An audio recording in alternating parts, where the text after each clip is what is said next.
alguns alunos que já conhecem, Maria Carolina, fizeram esse mesmo curso no semestre passado, sobre o local, correto? Então, eu sou formado pela USP, minha tese de mestrado feito na USP e no Museu de Jerusalém, do local de Jerusalém, é sobre a propaganda de guerra, a propaganda nazista. Quem estiver interessado pode entrar na... Vou começar a explicar tudo. Essa é a minha tese, a propaganda de Goebbels, um caminho para a construção da tecnologia do medo. Ele trabalhava com rádio, trabalhava com propaganda, com cinema, Isso aí eu vou explicar. Mas quem quiser mais detalhes, depois pode me procurar, a gente faz um esquema de pegar essa tese, que ainda não foi lançado em livro. Além da tese, pessoal, eu trabalhei muitos anos em jornalismo. Trabalhei na TV Globo, Globo Repórter, trabalhei na Bandeirantes, TV Cultura, muitos anos. E escrevi também para jornais, muito tempo, sobre o tema local. Alguns aqui o Estadão, revistas estrangeiras. Então, por que o tema me interessa? Porque para mim, Davi, Nierenbaum, o tema me interessa. Porque eu sou fruto do Holocausto. Eu sou fruto do Holocausto, sou judeu, sou polonês, correto? Perdi toda a minha família na guerra. Perdi mais de 10 tios, 30 primos, avô, correto? Então, para mim, o tema Holocausto não é tão não familiar. Para mim é familiar desde criança eu conheço o assunto. Sou filho único, sou sobrinho único, fui sobrinho único, neto único, enfim, tudo único. E tem eu, meu pai e minha mãe. Papai faleceu e minha mãe está com 96 anos, velhinha, lúcida, perdeu toda a família e tal. Então existe dentro do judaísmo, que estuda Talmud, que estuda Cabala, sempre que a gente vai fazer um estudo sobre alguma coisa, a gente dedica esse estudo para alguém. Correto? Eu queria dedicar esse estudo de permissão para você, para dedicar para a minha família. Eu posso fazer fotografias durante o curso de todos os familiares que eu perdi na guerra. E também eu quero fazer dedicadamente o curso a uma pessoa assim, que é muito especial. Chama Rafael Lemke. Não sei se vocês ouviram falar ou nunca ouviram falar, mas daqui a pouco eu vou explicar quem é. Então eu queria dedicar esse curso para a minha família, o sobrenome da minha família é Zisman e Lindenbaum. Eu me chamo Davi Lindenbaum. Lindenbaum quer dizer Linden, quer dizer tilha. Baum é árvore. Então, árvore de tilha, tilheira. Tilha é uma folha para fazer chá, correto? Em Berlim é um nome alemão, por incrível que pareça, eu judeu polonês é um nome alemão, né? Além de milhões dessas coisas aí. Então, meu nome é Davi Tilheira, tá? Se botei Davi Machado, tem Pinheiro, Sérgio Pinheiro e tal, é um nome de árvore, depois eu explico toda essa genealogia de nome. Então, eu quando vim ter consciência de mim mesmo, 4, 5, 6 anos, eu vi que meus pais falavam em Yiddish é a língua que os judeus falavam na Europa Oriental, correto? Toda a Europa Oriental. Aí eu fui começando, não posso dizer que vou ter que repetir tudo, aí não vai dar, né? Então o bonde já está andando. Olá, tudo bem?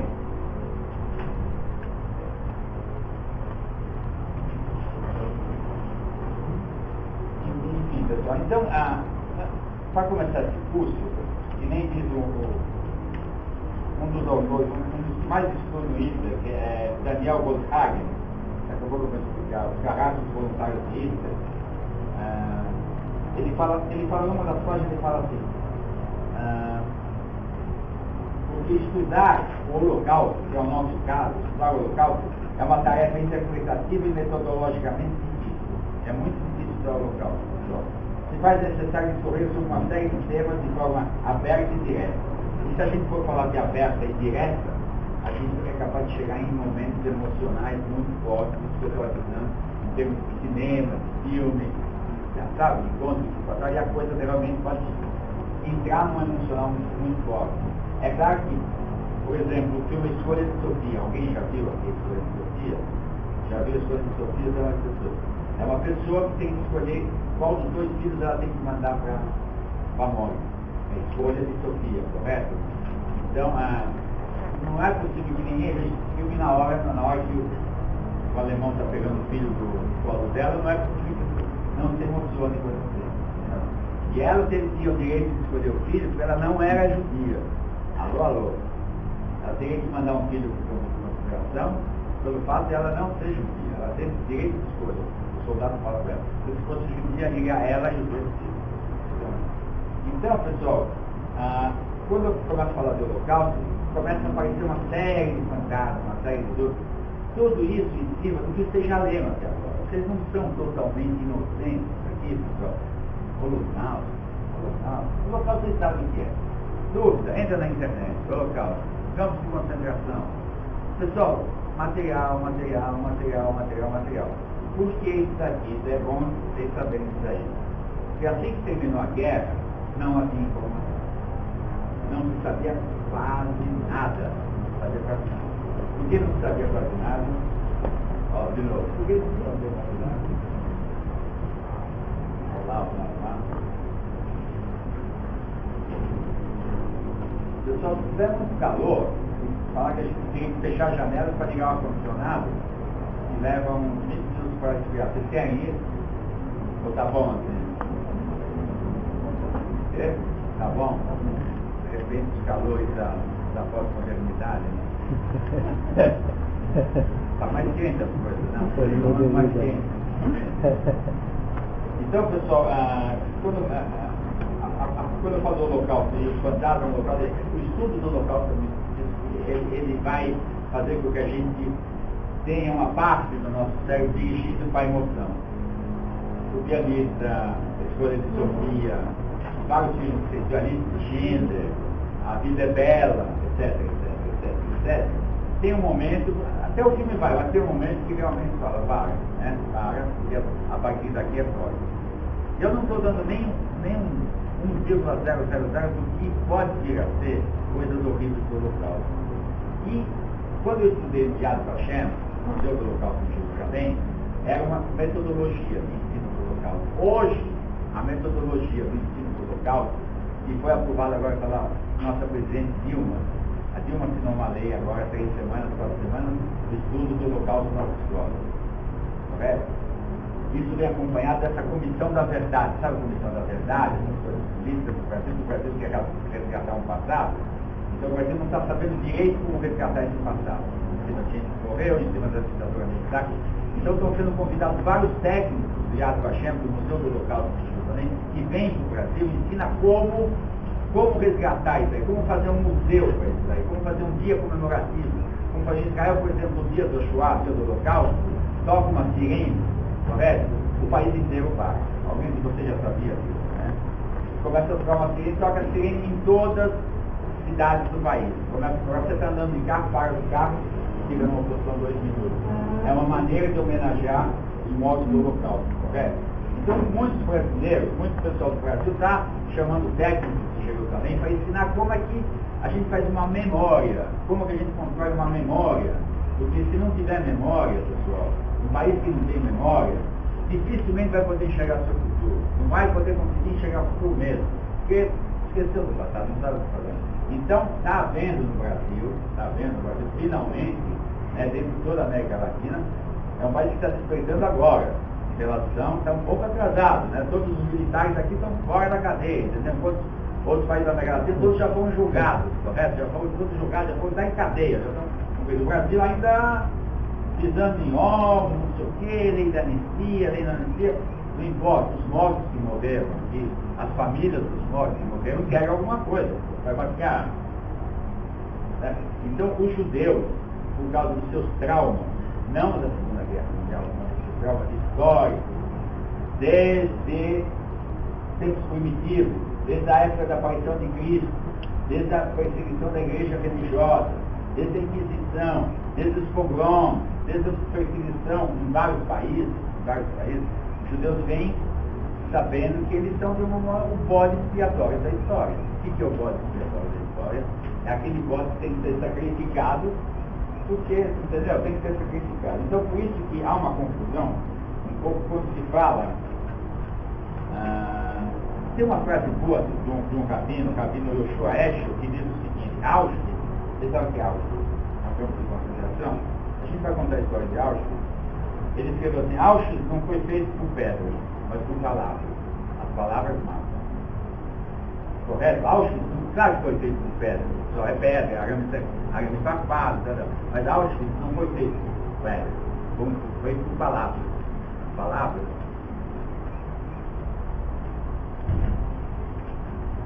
As palavras matam, correto? Não precisa dar uma pedrada em alguém para te matar. Eu posso soltar uma palavra para você, eu te mato. Eu te mato com uma palavra só, correto? Então essa frase é muito importante, mostrando assim, que realmente às vezes, se você pensar bem, como os nazistas chegaram na Alemanha com um partidinho, né? Fruto da Primeira Guerra Mundial, partidinhos de gente revoltada, partidinhos de gente não intelectual mesmo, gente atirada, foi gente solta, como falo, navio solto, sabe? Eles vão se juntando em cima de um partido nazista, como eles conseguem chegar no poder e como eles querem chegar e ficar 1000 anos no poder. Os alemães, os nazistas, Hitler e a sua turma, Berg, e a gente vai falar tudo isso durante o curso, durante essas aulas. Então, como que esse pessoal conseguiu fazer a cabeça do povo alemão, que é um dos povos mais inteligentes, mais cultos, mais brilhantes? O povo alemão é o povo, entre aspas, que nem os nova-iorquinos hoje, vamos dizer, grosso modo, sabe, a vanguarda, sabe, tem uma vanguarda, Grécia na antiguidade, Berlim era o primeiro máximo, pessoal, em termos de música, em termos de teatro, em termos de dança, tá? Em termos de filosofia, em termos de tudo, como um grupo de nazistas, mal formados intelectualmente. Vocês vão ver a minha luta, o livro do Inter, Mon combat, como fala em italiano? Como que como o povo alemão se entrega nas mãos desses caras? Como que acontece? Então, eu já vou dando uma dica, para quem quiser entender, isso eu quero dizer também aqui, nenhum livro aqui é obrigatório de comprar, porque é um curso livre. É um curso livre, não é curso com trabalho no final do ano, não sei o quê. As pessoas estão aqui porque querem mais coisas. E é isso que eu quero falar das ondas que aconteceram. Quando terminou a guerra, em 1945, eu nasci em 46. Minha mãe voltou para a cidade dela para ver se os pais estavam vivos, todos mortos, pai, mãe, vivo, então não sei o quê. Então, eu tive uma consequência. Quando eu vim para o Brasil, eu via todas as famílias com irmãozinho, priminho, tio, tia, avó e tal, e eu perguntava para o meu pai e mamãe, cadê? Eu tinha 3, 4 anos, cadê? Eles têm dificuldade de explicar. Não foi muito fácil para as famílias que passaram pelos horrores da guerra, explicar para a geração seguinte o que aconteceu. Eles queriam evitar que os filhos soubessem da própria doença, correto? E qualquer pai e mãe, de alguma maneira, tenta evitar com que a criança, entendeu?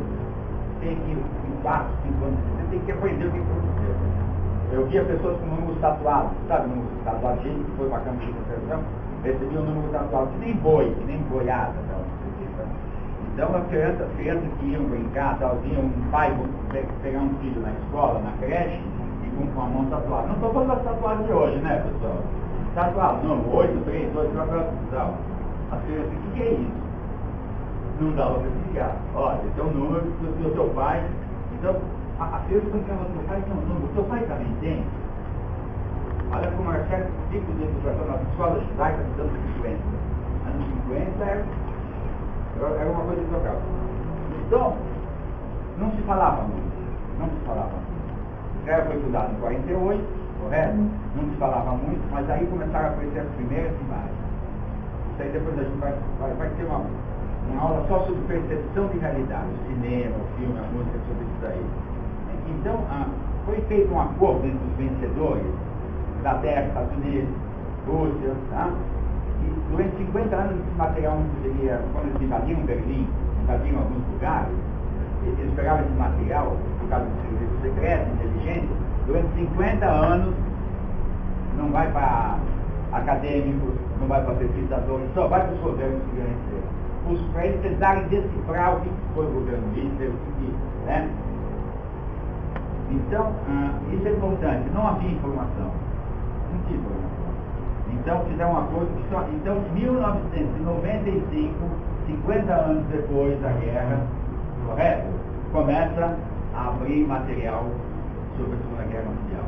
E sem entrar hoje numa livraria qualquer, cultura, verdadeira. O material que tem sobre o Holocausto, vocês podem ver, cresceu muito. Cresceu muito, porque não havia informações. Só que essas informações, os acadêmicos, os pesquisadores, claro que os israelenses tinham um poder maior de penetração, porque todas as famílias que perderam a guerra foram aglutinadas dentro do Museu do Holocausto de Israel. Quem você perdeu, que família que é, quantos anos tinha, que era, tem fotografia, você vai no Museu do Holocausto, há toda uma pesquisa. Mas o resto do mundo não. Então o que aconteceu? O mundo ficou sem informação. E as vítimas ficaram, você acabou de falar, ficaram assim, isso eu quero dizer, um dos sonhos mais recorrentes das vítimas do Holocausto, gente que passou por campo de concentração, gente que passou por campo de prisioneiros, gente que passou por marchas da morte, qual é o sonho recorrente dele? É que o campo se abria, a pessoa saía do campo, chegava perto de alguém, tamanha loucura que ela viu lá dentro, a barbárie que viu lá dentro, que ela chegava perto de alguém e falava, eu quero falar o que eu vi lá dentro, a pessoa chegava de costas e ia embora. Isso é um sonho. O pessoal pesquisou um sonho recorrente de várias pessoas que passaram por local, é que tentasse comunicar com a olha, eu vi cenas horríveis lá dentro, a pessoa chega de costas e vai embora. Correto?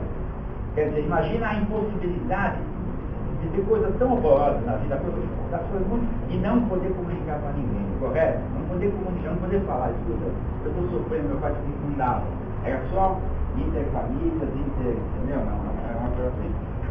Então isso é muito importante, que em 95 vem essa primeira onda de informações. Aí tem novos livros sobre Hitler, novos livros sobre o que estava acontecendo, novos filmes, pesquisas. Vocês podem ver o número de filmes e pesquisas e livros que surgiram sobre a Segunda Guerra Mundial, sobre o Holocausto. Estou falando, não, você entrar em qualquer livraria, a coisa que até 1970, 80 era desse tamanho, tinha 3, 4, 5 livros, hoje são instantes. Eu quero um livro sobre o Holocausto. O cara que leva tem, entendeu? Porque está saindo diariamente material. Isso é muito importante. Essa foi a primeira onda. Correto? A primeira onda, 1995. Essa primeira onda de libertação do documento acadêmico se deu muito na Biblioteca Nacional do Congresso em Washington. Biblioteca do Congresso em Washington. Vocês entrar em www, Biblioteca do Congresso, vai ter material lá que, entendeu? Muito material sobre a Segunda Guerra Mundial, que até 1994 ninguém sabia. Ninguém sabia. Por exemplo, saiu um livro agora sobre Hitler, um livro bem grosso, não sei se vocês viram, Jan Kershaw, ele é um estudioso de Hitler. E teve um outro livro feito por Joaquim Ferro, sobre Hitler também. Dizem que ele é meio chegadinho a fascista, tal, não sei o quê. É um historiador, né, alemão, e o pessoal achava que ele era a maior autoridade. Não, Hitler não é a maior autoridade de Hitler, agora conseguiu ser suplantado por Jan Kershaw. Eu vou trazer o livro dele, eu vou trazer todas as dicas dele. É um livro que escreveu sobre Hitler que é desse tamanho, tem 1000 e poucas páginas. É um estudo profundo. Esse estudo profundo só pode acontecer por causa de 1995, foram liberadas as coisas. Então é muito importante saber outra coisa, a parte do cinema. Um dos primeiros cineastas a entrar em campo de concentração foi como é o nome do inglês? Hitchcock, fazia parte da BBC, um dos primeiros caras a entrar em campo de concentração e ver o que sobrou das pessoas. Porque não tinha pessoas, tinha esqueletos que andavam, não sei se vocês já viram isso aí, né? Então eu estava falando o seguinte, quando eu fiz o curso lá no Museu do Holocausto, era uma determinada dica sobre o Holocausto. Hoje, a dica que se dá sobre o Holocausto é ensinar como que eram os países onde viviam os judeus europeus, como que era essa judeidade. Então o curso que eu vou dar, as 10 aulas que a gente vai bater papo aqui, é mais ou menos, são 10 reflexões sobre o Holocausto. Porque eu não posso falar sobre história, não vai dar tempo. Não posso falar sobre psicanálise, não vai dar tempo. Então a gente vai fazer um apanhado geral e vou dar as dicas. Vou tentar dar algumas dicas. Por exemplo, esse Ian Kershaw que eu falei para vocês agora, ele falou assim, ó. Depois eu vou dar essas coisas para vocês. No nazismo temos um fenômeno difícil de submeter-se à análise racional. É muito difícil você ter uma razão. Sobre um líder que falava em tom apocalíptico de poder ou destruição mundiais, em um regime fundado numa ideologia absolutamente repulsiva de ódio racial, Um dos países mais cultural e economicamente avançados da Europa, a Alemanha, planejou a guerra, lançou uma conflagração mundial que matou cerca de 50 milhões de pessoas e perpetuou atrocidades, culminando no assassinato mecanizado em massa de milhões de judeus, 6 milhões de judeus, dos quais uma parte nos meus países, de uma natureza e escala que desafiam a imaginação. Diante de Auschwitz, os poderes de explicação do historiador parecem deveras insignificantes. Quer dizer, é um historiador falando, é um historiador com uma tremenda bagagem, depois vou mostrar o jeito dele, é um cara que pesquisa isso há muito tempo. Ele fala da destruição, da barbárie, da loucura e tal. Mas quando você entra em Auschwitz, quando você entra no campo de concentração, que você está falando, não dá mais para fazer uma análise de história, uma análise científica, sociológica, antropológica, filosófica, não dá. As palavras não batem no que você está vendo, você viu lá no papel. Quer dizer, aqui é um historiador, é a academia, né, é o físico falando, depois, diante de Auschwitz não dá para trás. Isso é um dado. Eu tenho um outro livro aqui, daqui a pouco eu vou falar desses livros aqui, que chama História da Felicidade, História da Infelicidade, né? História da Infelicidade. Onde, vocês já ouviram falar do Jó, da parábola de Jó? Jó, na Bíblia, Jó é uma pessoa que sofre, perde a família, perde os negócios e continua gostando de Deus, continua dialogando com Deus, continua querendo enquadrar Deus. Entendeu? Então, Jó é uma parábola, é um sentimento de sofridão, né? Sofridão total. O que eu quero dizer aqui para vocês é o seguinte, ó.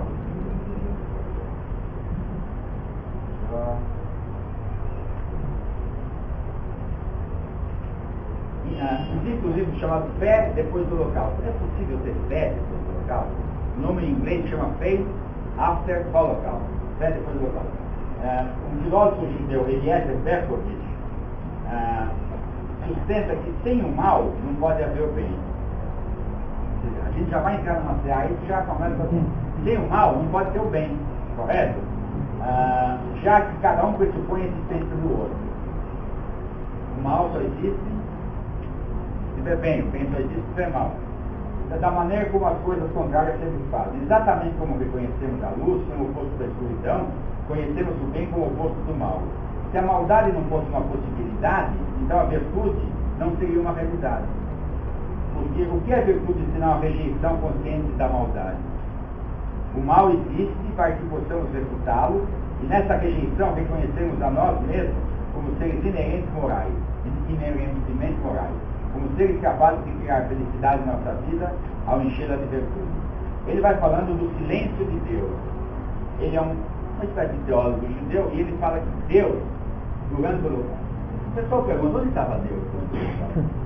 Já que os judeus são tão religiosos, né, tão cumpridoros, criador dos 10 mandamentos, cumpridoros, onde estava Deus? Aí tem uma coisa na Cabala que fala Hester Panim, vocês também conhecem em hebraico, mas Hester Panim é a face oculta de Deus. Deus se esconde.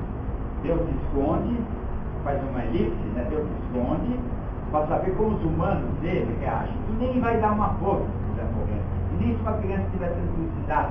Porque eles pegavam as crianças, jogavam para cima e pegavam na baioneta, por exemplo. Estou dando um detalhe pequeno. Eles jogavam na seca, jogavam nas paredes.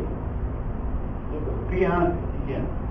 E o próprio Himmler, como a Maria Carolina falou, tem um artigo aí, ela foi visitar agora há pouco tempo o Museu do Holocausto em Paris, no Marais, em Marais, onde tem várias fotos, depois eu posso Himmler fala assim, eu não poderia deixar vivo o filho, a filha, o filhinho e a mãe. Porque se eu matei o pai, se eu matei o homem, eu não poderia deixar os outros perpetuar a espécie, então eu tenho que matar também a mãe e o filho.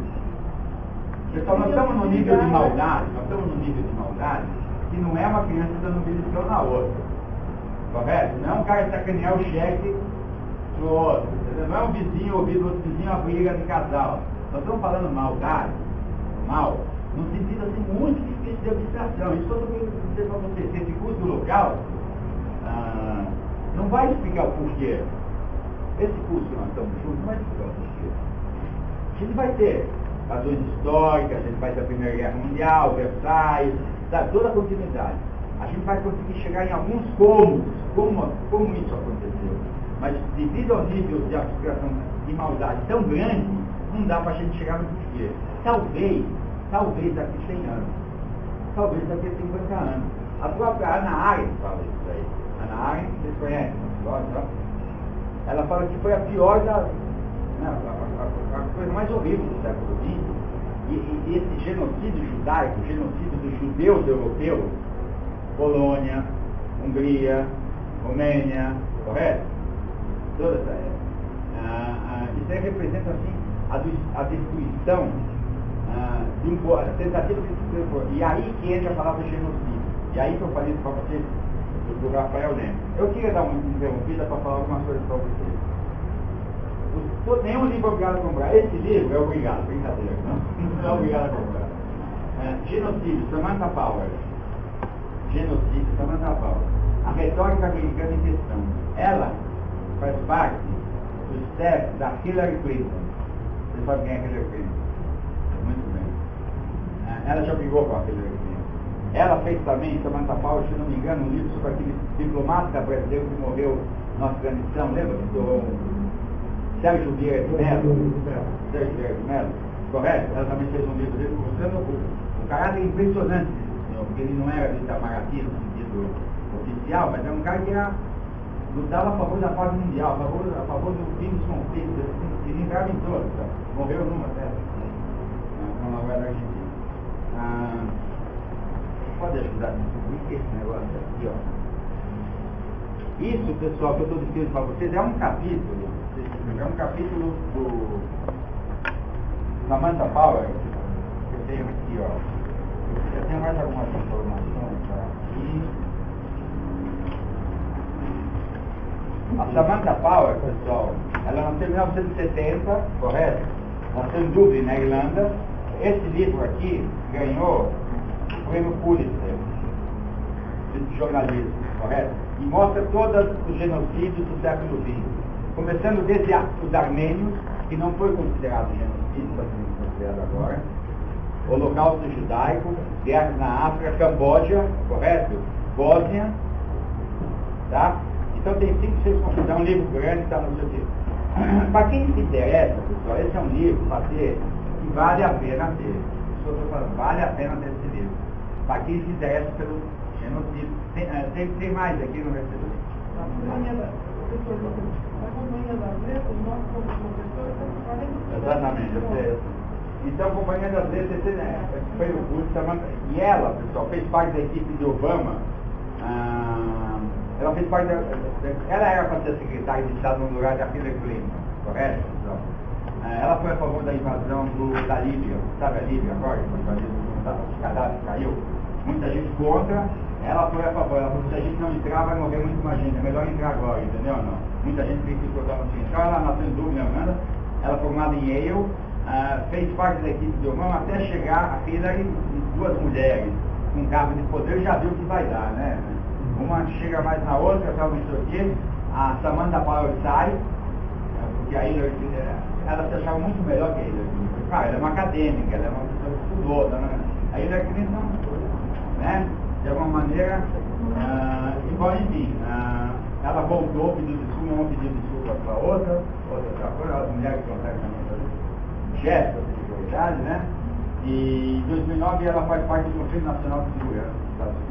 Ela faz parte até agora. Em 2009 ela entrou, está até agora fazendo parte do Conselho Nacional de Segurança. Não sei se tem a foto da Samantha Power, mas vocês podem encontrar. Tem uma foto pequenininha. Não dá para ver a Samantha, tá? Enfim, é uma moça jovem, bonita e realmente correta, uma mulher correta. Então, ela faz um capítulo sobre Rafael Lemkin. Quem é Rafael Lemkin? Rafael Lemkin é o criador da palavra genocídio. Correto? Ele criou a palavra genocídio, depois de pesquisar muito. Rafael Lemkin é um judeu polonês especialista em direito internacional, tá? E alertou sobre as intenções de Hitler na década de 30. Na década de 30, antes de Hitler, do poder em 33, correto? Hitler subiu em 33 e ficou até 1945, correto? Por 12 anos no poder, ele queria ficar 1000. Em 12 anos ele fez aquele estrago, imagina 1000. Se ele ficasse 1000 anos, não teria esse curso hoje do Holocausto aqui, pessoal, porque nenhum de nós é ariano, né? Assim, ariano raça pura aqui, né? Nem eu, judeu, nem vocês aí, eu duvido que algum ariano, então vocês também não estarem por aqui hoje, pessoal. Então, pessoal, acabou o curso, vamos embora para cá. Rafael Lepkin, aliás, tem uma piada do Luciano, é difícil fazer humor sobre guerra, sobre o Holocausto, mas tem um chiste do Luciano que fala que cada vez que eu ouço Wagner me dá vontade de invadir a Polônia. É boa isso aí, né? Porque Wagner é o cara, o inspirador de Hitler, né? Wagner é o cara que Hitler, né, conquistava o mundo com o som de Wagner. Então, é numa cena de Manhattan, não sei o que, cada vez que eu ouço Wagner me dá vontade de invadir a Polônia. Então, a arquitetura da destruição vai falar muito sobre isso, né? Desculpa. A arquitetura da destruição, Perfeito. A arquitetura da destruição é um documentário do Peter Cohen, um sueco, a gente vai poder ler também. Mas eu também vou dar dica de todos os filmes que vocês vão fazer. Então, exatamente, a arquitetura da destruição, de alguma maneira, fala sobre a arte na época de Hitler. É um tremendo tema, é um tremendo. Exatamente. Aquele filme, não, podia ser 5 filmes. Só sobre escultura, só sobre arquitetura, então não sei o quê. E outra piada que conta fala que Hitler foi recusado na Escola de Belas Artes. Jamais recusar, né? Um cara que quer fazer Belas Artes. Não quero ser piada que não entra Belas Artes, o que ele faz depois, né? Então, por favor, se vier alguém falar um bigodinho, eu quero fazer Belas Artes, por favor, entra, né? Senão é capaz de descontar, né? De uma maneira não legal. Pessoal, eu tentei mostrar para vocês aqui, né? Depois vou dar esse capítulo, A Queda do Liberalismo, é daquele Hobsbawm. Hobsbawm é um historiador inglês, marxista, correto? Ele tem uma visão marxista sobre tudo. Então, um dos capítulos é A Queda do Liberalismo. No livro dele, A Era dos Extremos. No século XX, a Era dos Extremos. Assim como teve o maior número de mortes, maior número de desgraças, maior número, né, de coisas ruins acontecendo, também está acontecendo coisas excelentes no século XX. Em termos de ciência, em termos de medicina, em termos de tecnologia, e por isso que o livro se chama A Era dos Extremos. Assim como tem muita coisa ruim, também nunca teve tanta coisa boa no século XX. Eu escrevi um artigo, nem sei se eu trouxe aqui. Primeiro eu vou ler esse daqui, depois eu falo para a Eu escrevi um livro, eu escrevi um artigo que eu escrevi assim, né, para a gente tentar captar um pouquinho. Testemunho, dor e memória são conceitos básicos para se compreender o que ocorreu com os sobreviventes do Holocausto. De novo, testemunho, dor e memória são coisas básicas. Por que para eles, esses sobreviventes, aconteceu desse jeito? Por que os traumas que eles carregaram ou carregam confrontou tão violentamente os conceitos de guerra, psicanálise, de arte, de espírito, a vida em si? Se existe o antes e depois do Holocausto, existe o antes e depois da morte. Aí que eu falo agora. Uma das fantasias mais frequentes dos sobreviventes do Holocausto, durante suas provações nos campos, durante o pessoal que estava no campo, era de que depois da libertação achariam alguém para escutar o relato de suas experiências. Um alguém, qualquer alguém, para ouvir. Nos primeiros 30 anos depois da guerra, isso não aconteceu. E muitos dos sobreviventes morreram sem dar o seu testemunho. Muita gente, com tudo que sofreu, teve que morrer com tudo que sofreu. Não deu nem para falar, o mínimo, não deu nem para falar. E a humanidade ficou nesse vácuo de tempo sem expressão, sem representação. Entender hoje esse silêncio requer às vezes abdicar da lógica, da razão existencial, de desistir do conhecimento e despojar-se daquilo que primo leve indaga. É isso um homem? Ou melhor, é isso que sobrou do homem? Os judeus em particular e o mundo no geral foram holocautizados a partir do fim da guerra. Não tem volta. Não põe o holocausto no sentido bíblico. O holocausto no sentido puro bíblico é você com um carneiro como holocausto, sabe, para dar certo a colheita no ano que vem. Você faz uma coisa primitiva, da religião primitiva, você sacrifica, correto? Algum animal para fazer. Então se chama holocausto. Isso na Bíblia tem a parte do holocausto. Então, essa tragédia judaica do judaísmo europeu se chama holocausto. Mas em Israel se chama Shoah. Já ouviram falar isso? Shoah? Então é o seguinte. A aqui fala assim, não foi um holocausto no sentido bíblico de oferenda ou de purificação, mas um holocausto no sentido de Shoah. A palavra Shoah, está aqui, ó, a palavra Shoah, ela é raiz do verbo lishod, em hebraico, né? Lishod. Lishod. Shoah vem de lishod. E Shoah significa catástrofe, correto? No grego, catástrofe, derrubado para baixo. Catástrofe. Catástrofe significa Shoah. É melhor a gente falar sobre essa morte dos judeus da Segunda Guerra Mundial como Shoah do que o Holocausto. O Holocausto dá um sentido bíblico, entendeu? Eles foram levados para a morte, para um Holocausto. Não é bem isso. Shoah é melhor, houve uma tragédia, tá? Uma tragédia. Tragédia no sentido catástrofe. Hoje o Holocausto virou assunto para profissionais e tornou-se matéria obrigatória no ensino de história das intolerâncias no mundo. A Shoah permeia os entornos do saber. Aqui eu falo no final o seguinte: Theodor Adorno, você já deve ter falar, é um filósofo alemão, né, pessoal, que matou, né, disse que depois de Auschwitz a poesia morreu. Ele quis dizer que a língua alemã, que era tão forte no sentido da construção de poesia, no sentido de filosofia, Kant, sabe, todos os filósofos alemães, a língua alemã que expressava tão bem o significado das coisas, depois da guerra, a língua alemã morreu. Você não pode querer que aquela língua alemã para morte, Auschwitz, tal, seja de novo a língua da poesia. Então ele vem radicalmente e fala: a poesia morreu. Correto? A poesia morreu. Eu cito a Paulo de Shoah, diz que Auschwitz foi construído por pedra, por palavras. As palavras falam. Os dois têm razão. O holocausto é uma palavra com significados atuais e tribais. Correto? Talvez resida aí uma das dificuldades de incorporá-la ao nosso imaginário e decifrá-la. Em termos de representação, é recente o encontro entre sobreviventes e ao resto da humanidade. O trauma ainda pulsa. Isso que eu quero dizer. Por que o trauma ainda pulsa? Porque, por exemplo, na coisa da Armênia, tá? A tragédia da Armênia. A Armênia morreu 1,5 milhão de pessoas. Correto? Na Primeira Guerra Mundial, os grupos foram lá e botaram 1 milhão pessoas andando no deserto, soltando no deserto, morreram de fome, morreram de também de porrada, cara, é um nome de uma arma, na mão, morreram 1,5 milhão, numa época que não tinha fotografia, tinha foto, não tinha filme, correto? Não tinha material de cinema, não. Então o que aconteceu com o povo armênio é uma coisa assim que fosse de palavra em palavra, até, né? Agora, com o holocausto judaico, com a Shoah judaica, é diferente. Por que é diferente? Porque tem material, tem muito material sobre a guerra, e fora isso, depois que sobreviventes aí contaram histórias para roteiristas, para cinegrafistas, para escritores, começou a explodir material sobre o holocausto, isso que eu quero dizer. Então, o holocausto judaico, a Shoah judaica, é muito reforçada por causa desse número de coisas que tem em volta, entendeu? Pode achar livros, pode achar em qualquer livraria, pode achar DVD, etc, etc.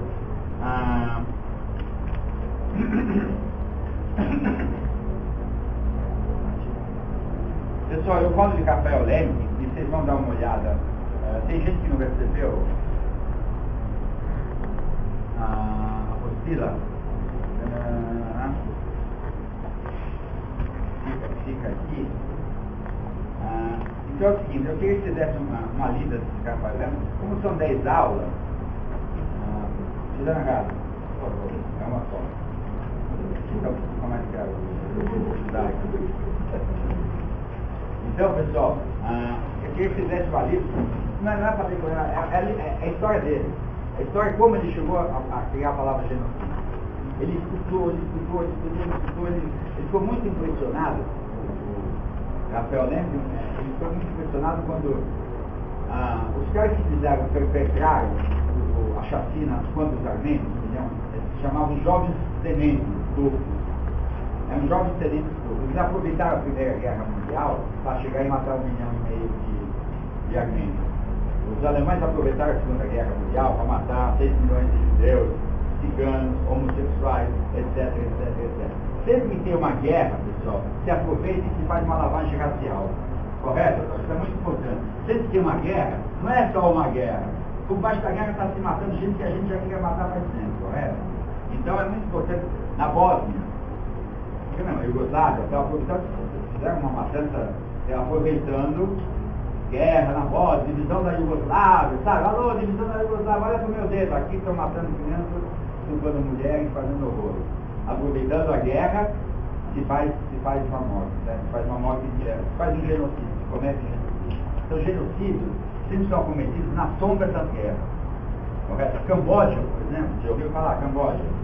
Morreram 3 milhões de cambojanos. Aí já não é os próprios governantes do Camboja que fizeram a limpeza do seu próprio povo, correto? Não esqueci o nome do autor, não sei o nome do autor lá do Camboja, mas enfim, o que eu quero dizer é o seguinte, que há sabe, essas maldades já são inconscientemente constituídas depois de muito tempo. Então, quando fica uma oportunidade histórica, é bom a gente fazer aquela lavagem com aquelas pessoas. Vamos lá e abrir. Isso também acontece em pequenos casos, assim, entendeu? Então, se desconfiando daquela pessoa, numa cidade pequena, no interior, aquela pessoa foi acusada de alguma coisa e está na prisão. Vai a cidade inteira, vai lá na prisão, arrasa a prisão e mata o cara. Correto ou não? Eu já estava de olho naquele cara, já estava, sabe? A gente está em dúvida se ele cometeu estupro, eu tenho certeza que foi ele que foi estupro. Vai lá e mata o cara. Já estão, sabe? É lá. Entendeu? Então, o que eu quero falar assim, que a morte de 6 milhões de judeus, especificamente, qual é a unicidade dessa tragédia? Qual é a coisa única dessa tragédia? Que até antes não aconteceu, nem depois aconteceu igual. Por quê? Vamos lá, pessoal, porque pintou a chamada morte industrial. Correto? Isso é um conceito muito importante. Morte industrial.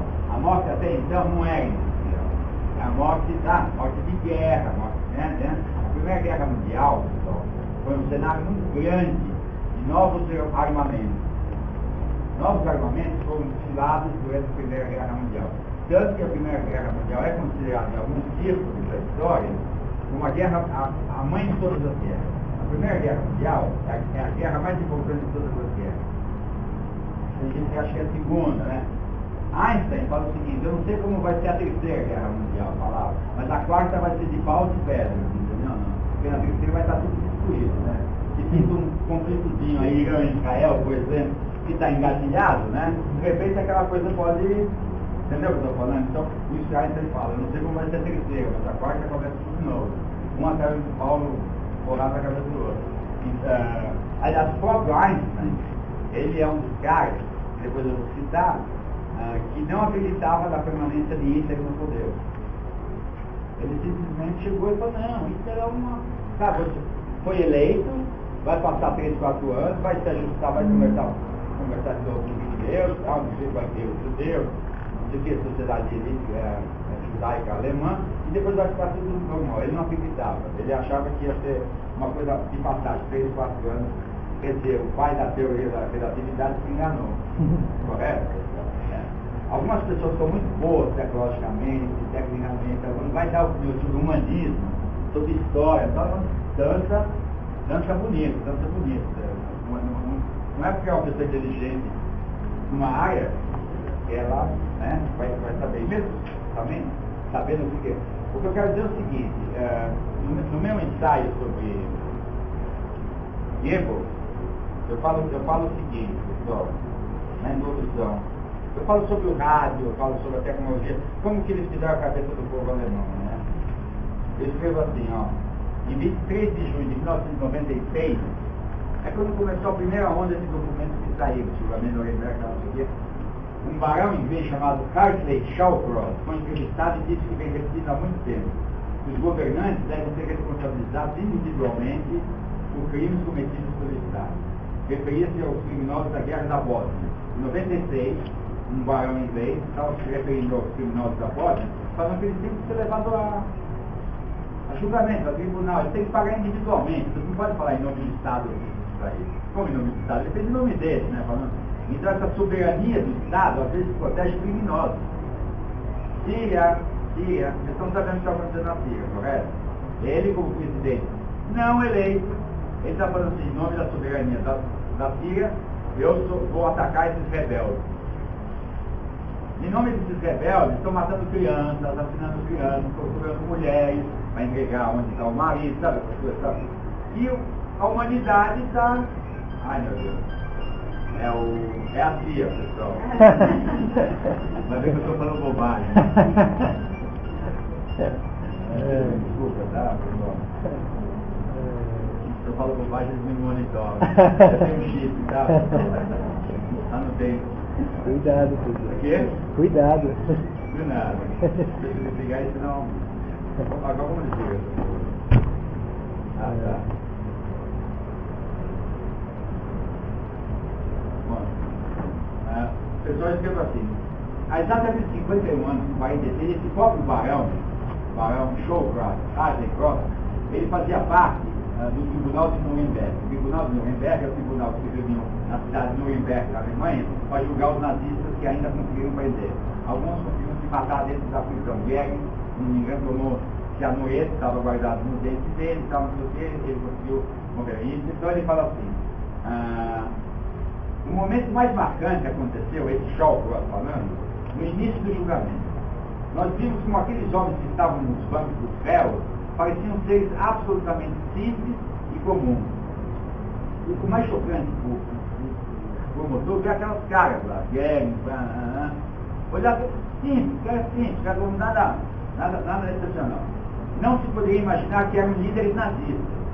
Se estivessem sentados num ônibus, dificilmente chamariam a atenção dos outros passageiros. Cara, eram na aparência pessoas normais. Correto, pessoal? Isso é muito importante. A gente... Pessoas normais, que tal é isso? Tá, de repente... Pessoal, vocês foram pegar metrô hoje não vai começar a olhar do lado, né?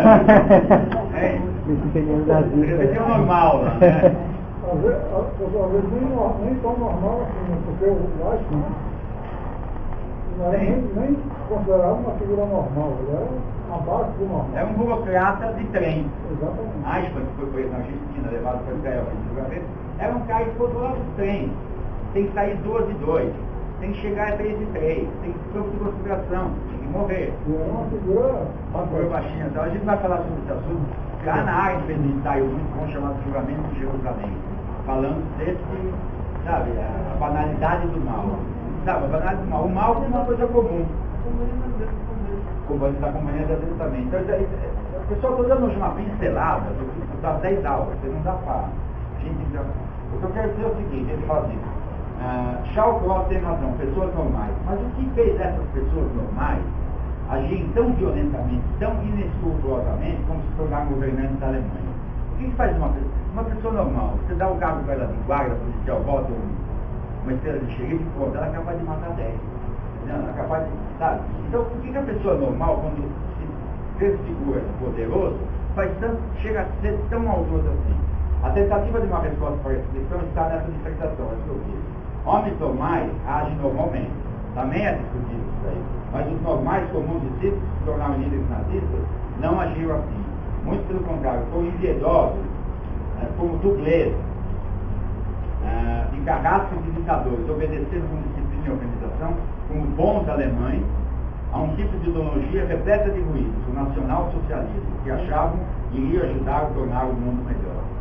Todas essas pessoas comuns que entraram na ideologia nazista, e abraçaram a ideologia nazista, eles foram com uma, aparentemente, vontade de fazer a Alemanha, como a Alemanha tinha perdido a Primeira Guerra Mundial, Versailles, de joelhos perante o mundo, teve que pagar indenizações altíssimas.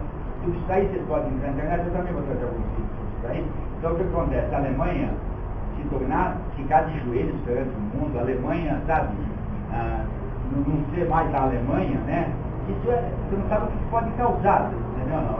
Então, tem uma frase que desconfie muito de uma pessoa silenciosa, de uma pessoa muito normal, porque quando ela explodir, pode ser uma explosão muito pesada. Então, calma aí na análise, na percepção um do outro. A gente está falando um do outro. Ele fala assim, na verdade, se formos analisar o que era a vida, o cotidiano dessas pessoas, Goering, Speer, etc., veremos que eram indivíduos extremamente frustrados em suas profissões, fique frustrada, tá?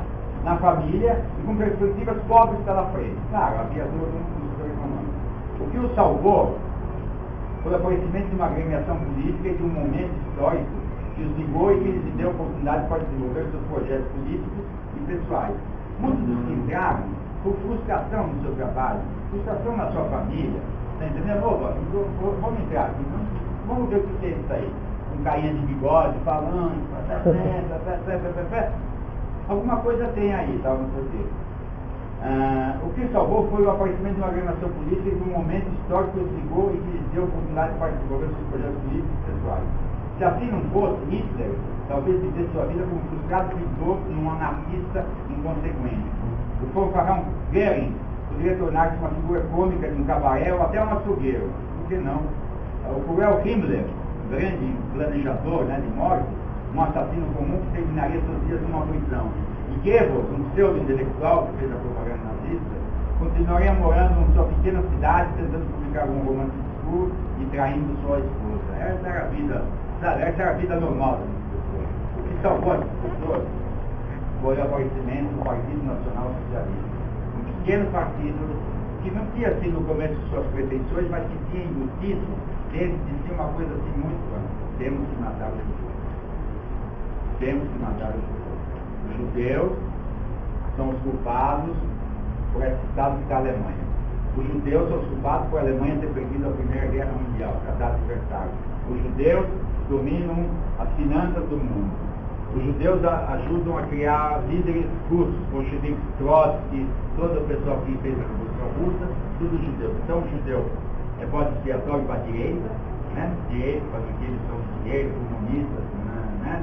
Para a esquerda, os judeus são contra o capitalismo, dono do dinheiro, isso tudo tal. Inclusive tem uma piada de dois judeus em Berlim, sentados lendo jornal, e um cara está lendo Der Strummer, era o jornal mais antissemita que tinha na época, então o judeu está lendo aquilo lá. Pô, você está lendo isso daí? Claro que eu estou lendo aqui, só tem elogios dos judeus. Os judeus são donos do mundo, os judeus são donos da revolução. Só fala bem dos judeus, entendeu? É por isso que eu estou lendo. Então os judeus, em termos religiosos, religião primitiva, vem com o apelido de povo deicida, povo que matou Jesus Cristo, correto? Aqui é a primeira grande estigmatização de judeus. Sabe, no conceito antigo, é uma briga fraterna isso daí. O Jesus era judeu, é um rabino judeu, correto? Judeu, Jesus sendo rabino judeu, há uma, né?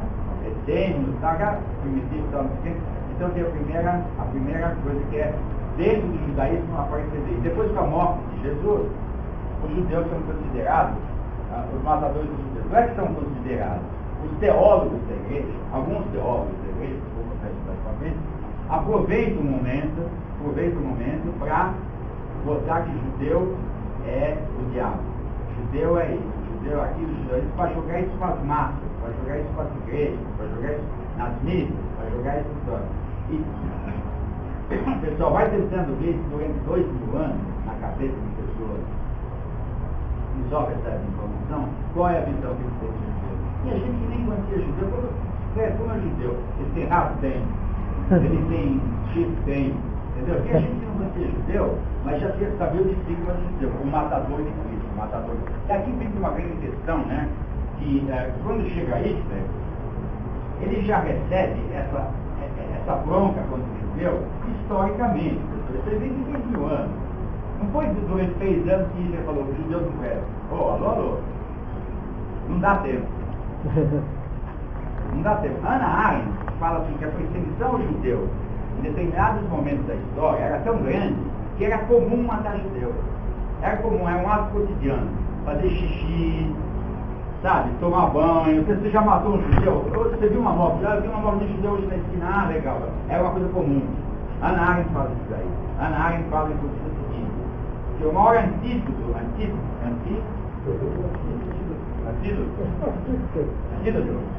contra o antissemitismo era o sionismo.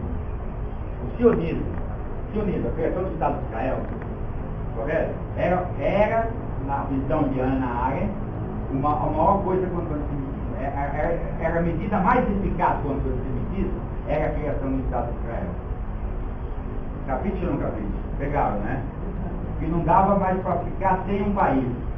E como os judeus, como dispersos com a destruição do segundo templo, lá embaixo, eles se dispersaram pelo mundo. Se criou a diáspora judaica, correto? A diáspora, judeus na Hungria, judeus na Polônia, judeus no Brasil, né? Se criou a diáspora judaica. Só com a criação do Estado de Israel em 1948, o lar nacional judaico, os judeus começam a voltar para o Estado de Israel, voltar para onde eles saíram, correto? Só que aí já tinha palestinos, já tinha árabes, já tinha, né? Já tinha uma coisa, inclusive o pessoal tinha um saco, quando Moisés está levando os judeus no século 40 anos, Deus pergunta para Moisés, qual você quer ir, cara? Né? 40 anos, e ele era gago, depois desse tempo, então ele fala assim, Deus não deu outro, Canaã, botou lá no meio dos árabes, calor pra caramba, né, deserto e tal. Aí o Moisés falou que ia falar que Canadá. Na verdade, Moisés queria falar que Canadá, que é legal, né, filho? Né? A Canaã, calor, deserto, secado, de viver, pô. Mas depois ele não falava ele, não sei o quê. Desculpa se tiver algum gago aí, não é politicamente correto. Não deu tempo de molhar o bico, né?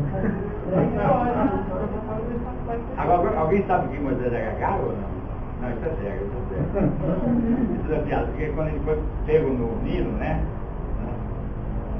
No rio, ele foi pego no rio, Moisés. Então, quando ele era pequenininho, os conselheiros de Faraó falavam para ele pode querer pegar seu trono. Como assim?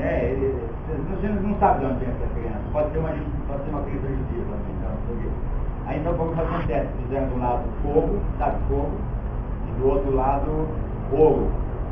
Soltaram o menino, pequenininho. Se ele fosse pegar o ouro, claro que ele ia pegar a coroa do Faraó, matar na hora. Os conselheiros fizeram essa coisa com ele. Se ele fosse fogo, coisa de criança, fogo, então não sei o quê. Aí Moisés foi aonde em direção ao ouro, entendeu? Não. E na última hora um anjinho, um anjo tem um nome, na cabala, tal, desviou a mãozinha dele, pegou o cinto, botou na boca, pegou a língua e ficou gago. O pessoal tinha saga do Canadá, do Canadá, mas a história é verdadeira, tá? Não sei o que fiquei queimado a boca. E quando ele vai falar com o Faraó para libertar o povo judeu, começa as pragas em cima. O pessoal não estou falando de Charlton Heston, da meta, estou falando de Moisés, né? Não falando de Moisés, fica lembrando de Charlton Heston dos 10 mandamentos, bem? É Moisés mesmo. Eu não sei como é a cara dele. Então, quem vai falar com ele é o irmão dele, mas vai de porta-voz, esqueci o nome dele, Arão, irmão de Moisés. Muito obrigado pela parte de é o cara que fala em nome de Moisés toda hora que vai se dirigir. Então os jornalistas falam que Arão é o de patriarca do porta-voz, e não jornalista do mundo, o cara que fala em nome do chefe, né? Fala em nome de alguém. Então, em francês fala porta-parola, correto? Porta-voz. Mas pessoal, essa parte de Moisés, essa parte de religião, a gente vai deixar mais pra frente, porque uma das aulas que eu pretendo dar, o pessoal já viu, é trazer um rabino aqui de verdade, que tem mania de separar homens do lado e mulheres do outro. Então assim mesmo, se eles vão achar aqui, vocês vão ter que cada um ficar num canto aí. Sim ou não? Tem o rabino com uma barba ali, imagina o rabino andando na letra, tá aqui na última. Eu do lado do rabino, né? Com chapéu, ó, calor com chapéu, ele chega aqui, homens do lado, mulheres do outro. Ai, né? Vai pintar não sei o que aqui pela frente, né? Pessoal, 4 horas, vamos dar um pequeno parênteses, 10 minutos, 15 minutos, tomar café, se conhecer, depois sentar uma para outra. Aí, na segunda parte vai ter vídeo. Vou tentar fazer vídeo, porque no passado também tentei, não deu certo, tem os golos que tem aí eu trouxe televisão da minha casa, um telão, pegava um gigante de zelador, o zelador botava aqui a tela, ó. Tá, pessoal, e a gente assistia assim, então vamos tentar na segunda parte falar disso aí.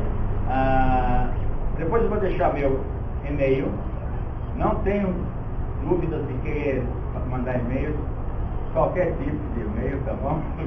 Alguns e-mails podem, outros não podem. E-mails antividas não podem, tá bom? E a gente pode conversar por e-mail. Eu não tenho Facebook, não tenho nada, mas eu respondo por e-mail que é mais fácil, tá? Depois eu vou deixar aqui. Depois, negócio de aula, pessoal. Está escrito que vai ter 12, 13 aulas. É mentira. Nem tudo que eu falo é verdade. Vai ter 10 aulas, tá bom, pessoal? Mas as aulas não são das 3 às 5, são das 3 às 5h15, 5h20. Para a gente poder fazer em 10 aulas, porque é feito em 12 ou 13. Correto? Então aqui está a assinatura de um pouquinho.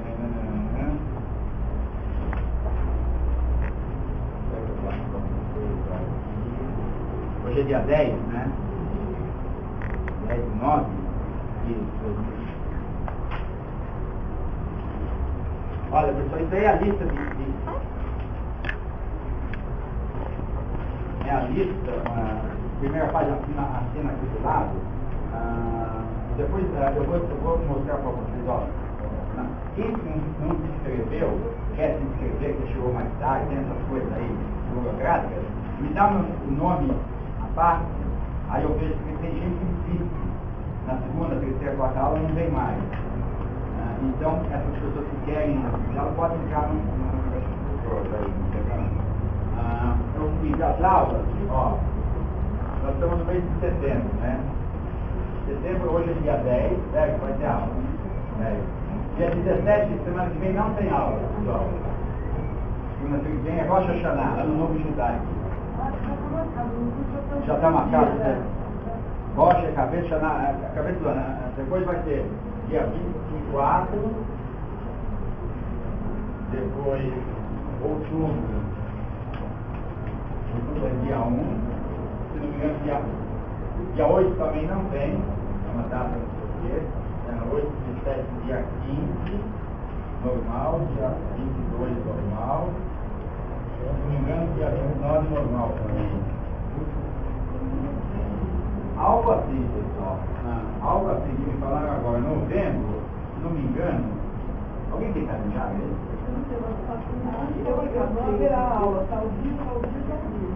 Novembro tem que ter um negócio de consciência negra. 19. Uma segunda-feira, dia 18? 19. Dia 20 é o feriado, dia 19 é a segunda, não haverá aula. Então, dia 19 não vai ter aula, e antes do dia 19, que dia que é? É dia 12? E antes do dia 12? Dia 5? Então, eu acho que novembro é 5, 12, 19 não, e depois, 19, dia 6, não é isso? E depois, dezembro, dia 30. Pega o seu colega? 1, 2, 3, 4, 5, 6, 7, 8, não, está faltando. Está faltando. No site lá, eu fiz, fala que não haverá aula, os dias que não haverá aula. Dia 17 do 9, dia 1 do 10 e dia 19 do 11. Dia 8 eu não posso ir. É também uma festa judaica que eu tenho que levar minha mãe de 95 anos para ver escadaria da sinagoga. E olha que eles fazem uma escadaria e eu hoje lá. Então não vai ter nem no dia 1º nem no dia 8. Olha, semana que vem não tem, correto, pessoal? Semana que vem não tem, ok? Não tem, semana que vem não tem. Depois dia 24 não vão. Depois de dia 17 mais 24, todos dá. Dia 1º, então tá certo. 1º de outubro, correto? Tem aula. Está marcado que dia 1º não tem aula. Talvez seja por isso. Talvez se enganar, será dia 1º. Pessoal, é 1 ou 8 que não vai ter aula, tá bom? Eu vou esclarecer isso na aula que vem, tudo bem? Tudo bem? Eu sei que tem que dar 10 aulas, tá ligado? Ele não dá 10 aulas das 3 às 5, das 3 às 5h15, 5h20, 5h25, porque tem muito material filme, muito material inédito que vocês não viram ainda. Então, assim quanto a beleza das minhas palavras, vai ter a beleza dos livros também, brincadeira. São filmes clóricos, isso que eu estou querendo dizer para vocês. O pessoal do semestre passado viu, tem cenas clóricas, tem cenas difíceis, sabe, né? Nós não vamos fazer aqui uma terapia, sabe, terapia do show, que realmente poderia dar, mas queria que vocês pegassem alguns aspectos. O que eu falei assim, antes de começar o café, que a Shoah Holocausto, de alguma maneira ele cerca todas as matérias hoje em dia. Entra na história, entra na psicanálise, entra na tecnologia, maneira de matar pessoas, entra na antropologia, entra na arquitetura, por exemplo, construções daquelas coisas, entra na arte, entra na literatura. Quer dizer, a Shoah, ela, sabe, corta todas as matérias. Todas as matérias cabe a palavra Shoah, cabe a palavra Holocausto, correto? Sociologia, situações de médicos, situações de pânico, psicologia, filosofia, o que é o mal, o que é o bem, religião, correto? Então, como não dá para a gente fazer né? Então nós vamos fazendo um grande apanhado em 10 aulas, são 10 aulas reflexivas, isso que é importante, 10 aulas reflexivas, com novas informações sobre o Holocausto. Quem está afim de estudar o Holocausto aqui é porque sabe que é uma matéria um pouco difícil, não é aprender, não é entrar num curso mais leve, por exemplo, como fazer biologia japonesas, sabe? Primeira parte da língua italiana. Nada contra a cozinha japonesa, nem contra o italiano, politicamente correto.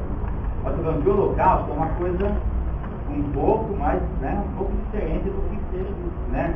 Então, por isso que eu estou falando para vocês, preparem-se para isso, porque vem coisa aí, vem filmes, vem cenas, vem papos, e vou trazer convidados também.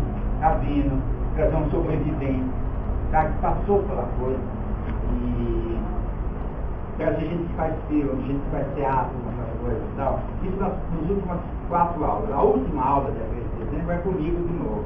Eu dou as primeiras 4, 5 aulas para a gente ter um repertório comum, para a gente poder falar alguma coisa em comum, para quando vier os convidados, eles já partem a partir de um determinado, né? A partir de um determinado, sem começar a doar, apesar que é concentração, sabe o que foi isso? Não é isso, entendeu? A gente já tem uma certa base para eles poderem falar. E é sempre bem-vinda as perguntas de vocês, as reflexões de vocês. Vocês podem desenvolver a aula se quiser, ó. Sabe, fazer uma análise de conjunção. Então vamos dar 10, 15 minutos de aula, na parte de perguntas. Tá bom? É a hora para tomar café, se apresentar, etc. e tal. Obrigado. Quem não assinou a lista está correndo por aí. Seja bem.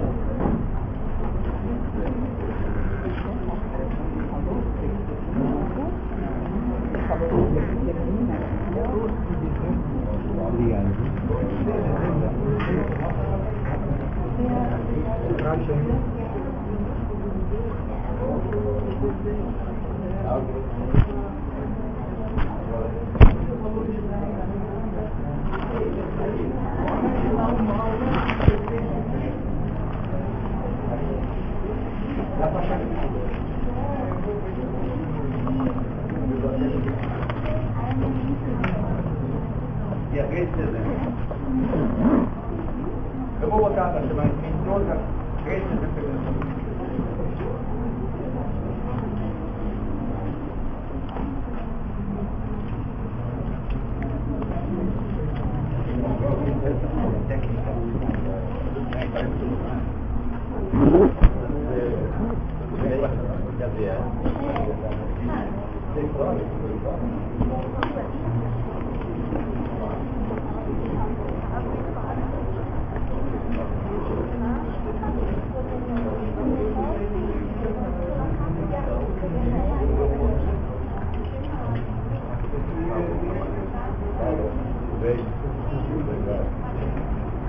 Já volta aí.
E aqui não. Ah, você faz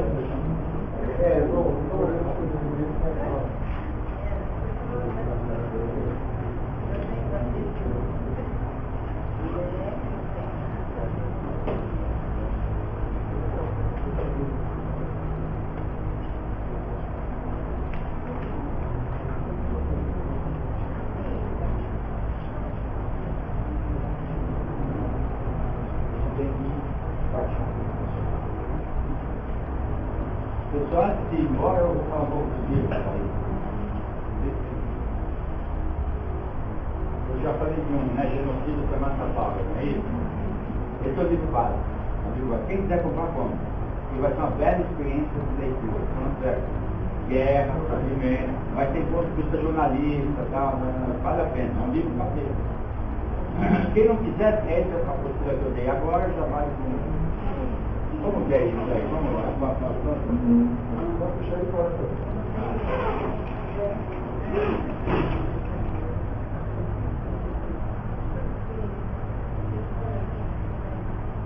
Ano passado não foi fazer essa puxativa, deu tudo errado.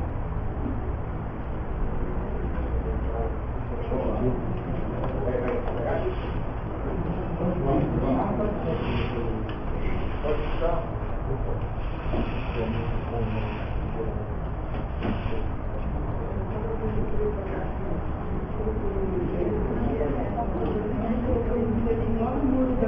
Não pode, homem pro lado, mulher pro outro.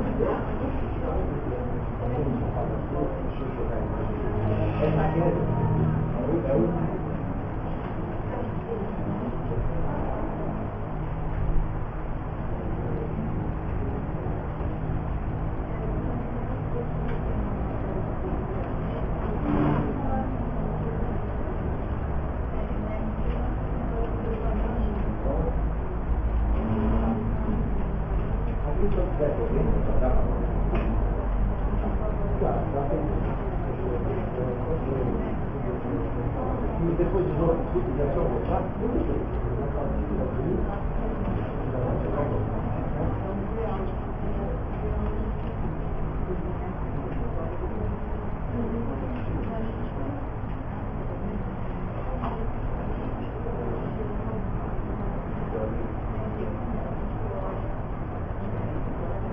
O desenho não é meu, não. Nem o computador é meu, por favor. Não aperta nenhuma dessas ligadas e toma na rua. Pelo amor de Deus. Onde é o filme, né?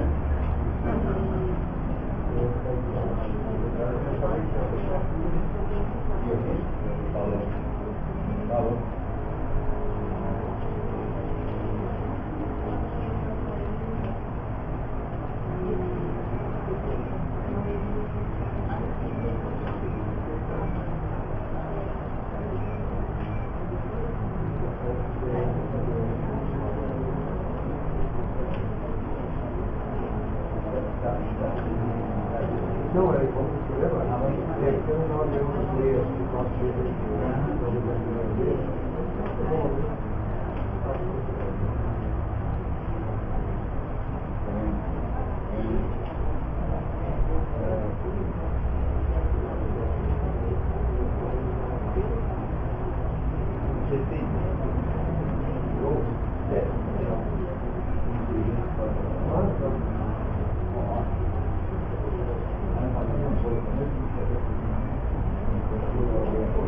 Vou botar.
Pergunta outra.